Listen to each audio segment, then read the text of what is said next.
ஐரோப்பாவில் இந்தியாவின் மூலோபாய மற்றும் பொருளாதார கூட்டாண்மைகளை மேலும் வலுப்படுத்தும் நோக்கில் மேற்கொள்ளப்பட்ட சுற்றுப்பயணத்தின் ஒரு பகுதியாக பிரதமர் மோடி நெதர்லாந்து சென்றடைந்தார்.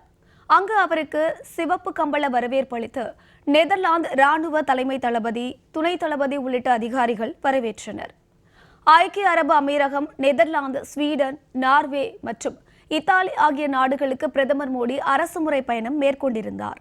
முதற்கட்டமாக ஐக்கிய அரபு அமீரகம் சென்ற பிரதமர் மோடி அந்நாட்டு அதிபர் ஷேக் முகமது பின் சையதை சந்தித்து பல்வேறு விவகாரம் தொடர்பாக பேச்சுவார்த்தை நடத்தினார்.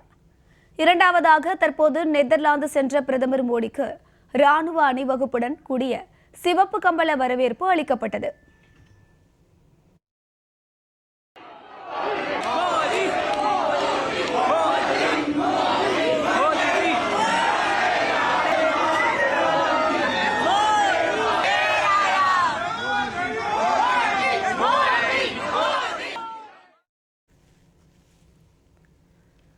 இந்த பயணம் குறித்து தனது எக்ஸ் தளத்தில் பதிவிட்டுள்ள பிரதமர் மோடி, இந்தியாவுக்கும் ஐரோப்பிய ஒன்றியத்திற்கும் இடையேயான தடையற்ற வர்த்தக ஒப்பந்தம், வர்த்தகம் மற்றும் முதலீட்டு உறவுகளுக்கு ஒரு குறிப்பிடத்தக்க ஊக்கத்தை அளித்துள்ள நேரத்தில் நெதர்லாந்து பயணம் நடைபெறுவதாக கூறியுள்ளார்.